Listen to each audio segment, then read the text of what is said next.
Hi. I'm Ava. I'm 32. And I can't stop thinking about my best friend's mom. Not in some careless, flirty, laugh-it-off way, this has been eating at me. It started out as a weird blip on an otherwise normal day, and now it feels like a crack in the glass I've been pretending isn't there. A small shift that's unraveling things I've tried so hard to hold together, especially my relationship. But let me go back. I've been with Marcus for 7 years. We used to be that annoyingly in-sync couple everyone rolled their eyes at. Always touching. Inside jokes, messy kisses in the kitchen, his hand finding mine under the table at dinner parties. He used to look at me like I was everything. And I believed I was. But somewhere between mortgage payments, job burnout, and fighting over who forgot to order dog food, I stopped recognizing us. It wasn't one big thing, no betrayal, no screaming match. Just little things. Like the way his lips press against mine now, soft but robotic. The way we spoon at night, but I feel more like a teddy bear than a woman in love. His hugs started to feel like rituals, not choices. They asked for something I didn't know how to give anymore. And I think he feels it too, but neither of us says it. We're careful now. With each other. That's the worst part. So, when Claire, my best friend from college, invited me to her birthday dinner, I went without Marcus. He had a work thing, but if I'm honest, I was relieved. I didn't want to manage his boredom or fake interest in people he didn't really like. I just wanted to feel, not heavy. The dinner was uneventful. A little stiff. Claire had married rich and her new circle made me feel like I needed to apologize for my worn-down heels. So I stayed an hour, faked a headache, and told Claire I'd call her. She offered to have her mom drive me home, they lived nearby, but I said I'd just walk over and call a car from there. I hadn't seen her mom in years. Back in college, Linda was always cool. She was in her early 50s now, but she didn't age like anyone else I knew. She had this effortless beauty, hair in a messy bun, cheekbones like sharp ideas, and a way of speaking that made you feel like you were always in on something. When she opened the door, barefoot, in leggings and a tank top, she smiled like I hadn't aged a day. "Oh honey," she said, pulling me into a hug. "Still too pretty for your own good." It wasn't a flirt. Not really. But something about the way her hand lingered on my arm, or maybe the way I didn't mind, sent a pulse through me I hadn't felt in a long, long time. She was on a yoga mat in the middle of her sunroom. "I was just finishing up," she said, stretching her arms overhead. "Wanna join me?" And before I could even think, I nodded. It felt stupid at first. My jeans were tight, I hadn't stretched in months. But she guided me through poses with that same slow, encouraging voice she probably used on Claire when she was a kid. It was comforting, grounding, then suddenly, not. We were both on the floor, breathing, quiet. And when I looked over at her, her body strong and fluid, her chest rising and falling in rhythm, I felt this strange ache in my throat. I wasn't attracted to her, exactly. But I couldn't look away. She caught me staring, and instead of being awkward, she smiled, soft, almost knowing. "You don't breathe very often, do you?" she asked. I tried to laugh it off. "Not when I can help it." She reached over and touched my hand, light, warm. "You okay, Ava?" And I wanted to cry. Right there in her sunroom. No one had asked me that without expectation in so long. After a moment, I stood up and mumbled something about my car being outside. She didn't push. Just gave me another hug, the kind that holds you but doesn't trap you, and said, "Come back sometime. You need stillness." When I got home, Marcus was already asleep, one arm thrown over my pillow like he missed me without even knowing it. I slid into bed, curled away from him, and stared at the ceiling. That was the moment. Not when Linda touched my hand, or when I felt that pulse in my chest, but that moment, lying next to the man I loved, and realizing I didn't feel seen. Not really. And I hadn't for a long time. Marcus is a trauma nurse, long shifts, unpredictable hours, the kind of job that demands so much of him that by the time he walks through the door, he's barely holding himself together. I used to admire that. His grit. The way he could keep a patient alive for 9 hours straight and still come home and fold the laundry or rub my feet while watching reruns of The Office. But lately, it's like his hands are the only thing trying. And I need more than that. The morning after Claire's party, I made coffee before he woke up. I watched the steam rise and wondered when we stopped talking without effort. When silence became the safer option. He came up behind me, kissed my neck like he always did, except it felt like a password, not a question. He murmured, arms wrapping around my waist. You smell good. I stiffened without meaning to. You okay? He asked, pulling back just a little. Yeah, I lied. Just tired. He kissed me again, slower this time, trying to reach me. His hands slipped under my t-shirt. And I let him, not because I wanted to, but because I didn't want to explain why I didn't. We ended up on the couch, tangled, half-dressed, and quiet. It wasn't bad. Marcus is careful, gentle, he's never not tried. But something about it felt off. Like I was acting in a scene I used to love and now couldn't remember the lines. When it was over, he looked at me, searching my face. You didn't like that, he said, more like a statement than a question. I sat up, pulling my shirt down. It's not that. Then what? And I couldn't explain it. I didn't know how to explain it. That it wasn't about him. It was about this heavy, growing gap between what I needed and what he knew how to give. That I felt touched all the time, but never held in the ways that mattered. Instead, I said something stupid. Can we not make this a thing right now? His face closed off. He stood, quietly collecting his clothes, nodding like we were in some meeting and I'd just rescheduled it. I have a double shift, he muttered. I'll see you tonight. And that was that. I sat on the couch, legs crossed, hair a mess, chest hollow. The coffee had gone cold. The sun poured through the blinds in sharp angles, too bright for how I felt inside. The truth is, Marcus loves me. I know he does. He shows it in acts, oil changes, late-night pharmacy runs, the way he always lets me pick the movie even though he hates rom-coms. But I need to talk. I need to feel. I need him to see me, not just undress me or protect me, but understand what it means when I go quiet in a room full of people, or why I tear up over commercials. He doesn't ask me how I am unless it's after sex. Like that's when it's safe to be tender. And maybe it used to be. But now? Now, I feel like I'm shouting into a canyon, and only my own voice echoes back. I didn't text him that day. I waited for him to reach out, to sense something was different. But he didn't. Not that day, not the one after.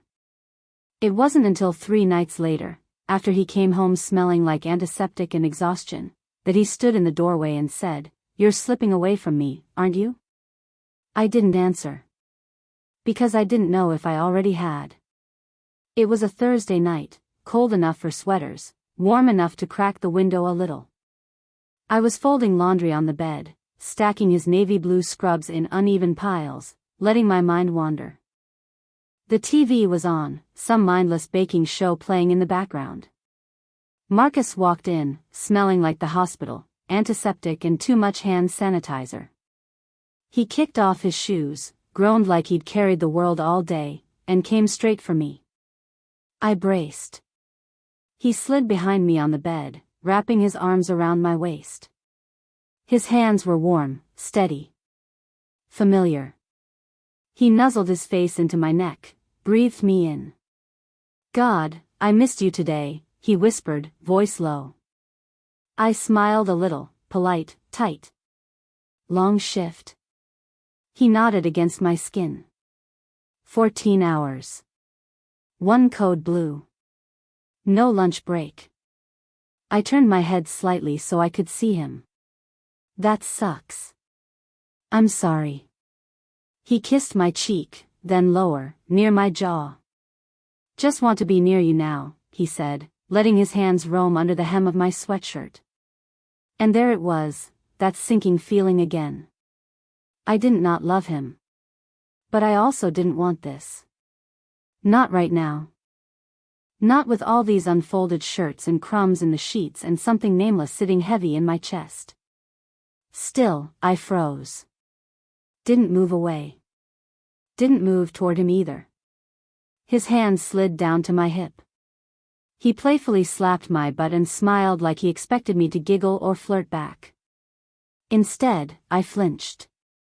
A subtle jerk of my body, involuntary. He pulled back immediately. Shit. I'm sorry, babe. I thought, it's fine, I said too quickly, stepping away, grabbing the laundry basket like it was a shield. I'm just jumpy. He stood there awkwardly, hands at his sides. I'm not trying to push anything. I miss us, you know. I forced a nod. I know. I just want to feel close again. I looked at him, really looked. His eyes were tired, worried. He meant it. That made it worse. I'm gonna go start the dishwasher, I said, already walking out of the room. He didn't follow. In the kitchen, I leaned against the counter, blinking fast. Not crying, not yet. Just stuck. Trapped between what he thinks I need and what I actually crave, for him to stop trying to fix it with touch. We don't talk anymore, not about the hard things. Not about how I feel numb sometimes, or how lonely I've gotten inside a relationship where I used to feel like home. When we kiss now, it feels like checking a box. Like he's trying to prove something. I want it. I used to want it. But now? Now I pull away inside myself every time he gets too close. We hadn't been on a real date in months. So when Marcus made a dinner reservation, fancy place downtown, cloth napkins, candles, too expensive wine, I said yes.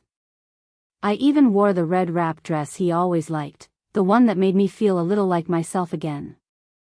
The first half of dinner was fine. Polite. Stiff in that, trying too hard, kind of way. He asked about work. I told him I had back-to-back client calls. He nodded, told me about a burn victim who wouldn't stop cracking jokes in the ER. We laughed. Briefly.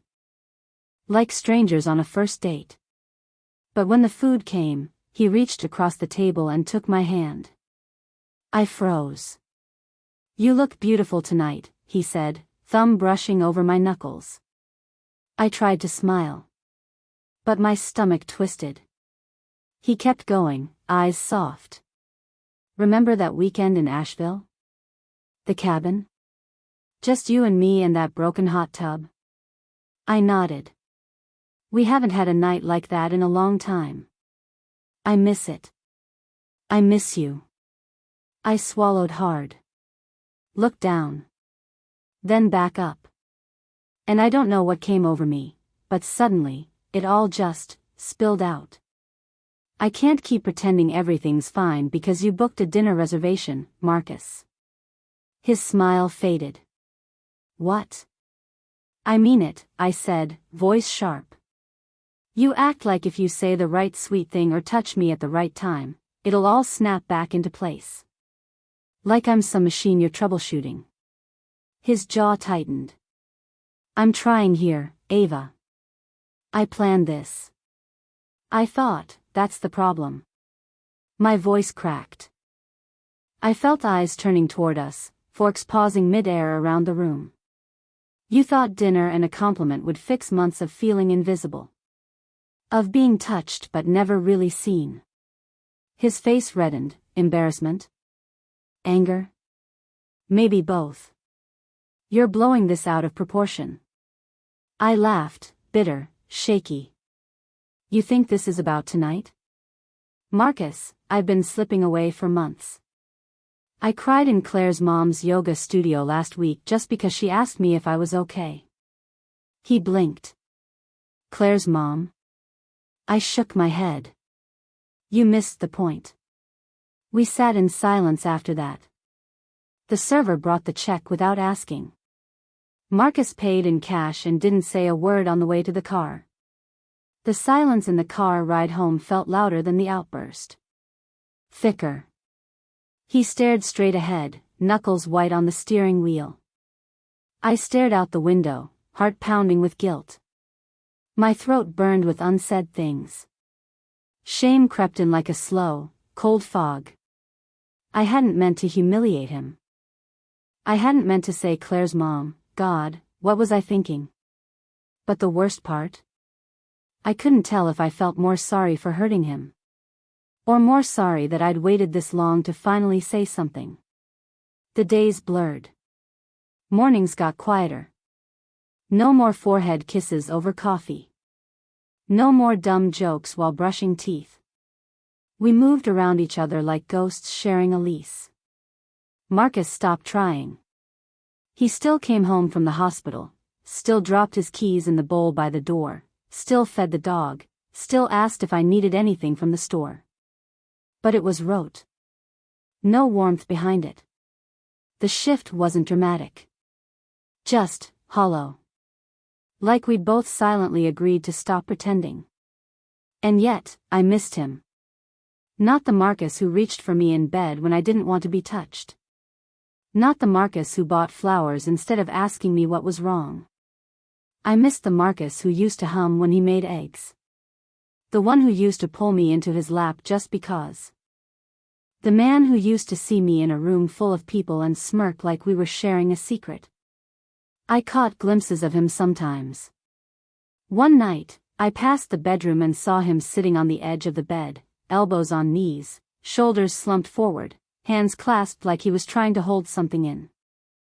I stood there quietly, hidden by the hallway, and watched him run a hand down his face like he hadn't slept in weeks. It hit me then, he was hurting too. He hadn't yelled. He hadn't begged or lashed out. But he'd stopped fighting for us in the way I feared most, by retreating. And I hated myself for pushing him that far. That night, I sat on the couch while he watched some procedural drama on mute, scrolling his phone. I looked at him, really looked, and realized something I hadn't allowed myself to think before. I didn't just miss being close. I missed him. But I didn't know how to say it without sounding like I was backpedaling. Without making it worse.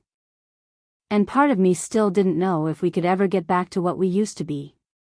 Was this just a season, or the end of something we'd outgrown? I watched his face in the dim blue glow of the TV. He looked older lately. Tired in a way I hadn't noticed before. Not just from work. From us. My throat tightened. I wanted to reach out. I almost did. But I didn't. Because the truth was, I didn't know if I wanted to try again, or walk away. I only knew I couldn't keep living in this quiet war where neither of us knew who started it, or how to end it. It happened on a Sunday morning, the kind with rain tapping softly at the windows and everything feeling a little too quiet. I was sitting at the kitchen table, nursing cold coffee, flipping through a magazine I wasn't really reading. Marcus walked in wearing the old hoodie I used to steal when we first started dating. His hair was damp from a shower. He looked, not angry. Just tired. Worn thin. He poured his own coffee, leaned against the counter, and looked at me for a long time. I don't think you love me anymore, he said. My breath caught. I do, I whispered. I just don't know how to anymore.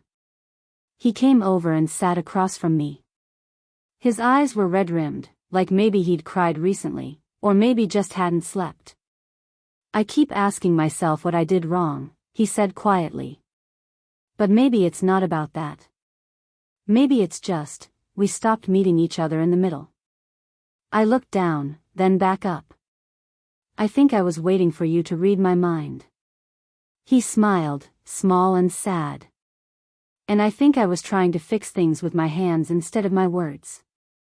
We both sat in silence for a while.